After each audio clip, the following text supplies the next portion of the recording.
Selamat pagi Indonesia. Anda menyaksikan seputar Bali terkini pukul 10 WITA bersama saya Dwi Vera. Sektor informal di Bali mulai dari pedagang kaki lima bahkan hingga penjual sarana upakara kini kian dikuasai kaum urban. Kondisi ini tentu harus disikapi dengan cermat oleh masyarakat Bali. Masyarakat Bali seharusnya menguasai sektor informal tersebut. Sektor informal di Bali selalu menjadi incaran penduduk pendatang. Mereka sebelumnya hanya sebatas pedagang kaki lima atau jasa pangkas rambut maupun usaha-usaha terkait lainnya. Namun kini, penduduk pendatang telah merambah usaha berjualan cadang dan kelengkapan upakara lainnya.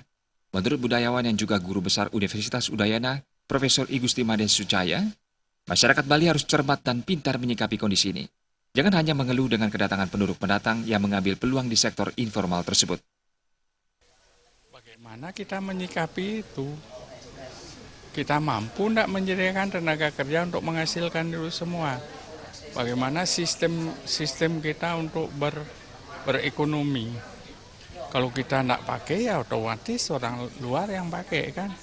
Dari mana? Istilahnya Bali itu saya dengar-dengar di desa dangin tukar, dau tukar itu. Kalau di perdukunan dangin jurang, dau jurang gitu. Nah itulah yang datang. Terus salah siapa? Tidak bisa dia yang menggusur kita yang meninggalkan lapangan itu.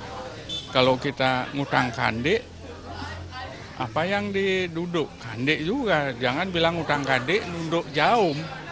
Enggak, mereka nunduk kandek. Ya syukur mereka dari adanya munculnya pasar ini.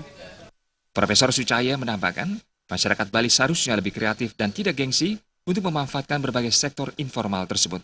Gargita Bali TV. Pemirsa, kami akan kembali di seputar Bali terkini 1 jam mendatang. Selamat pagi dan sampai jumpa.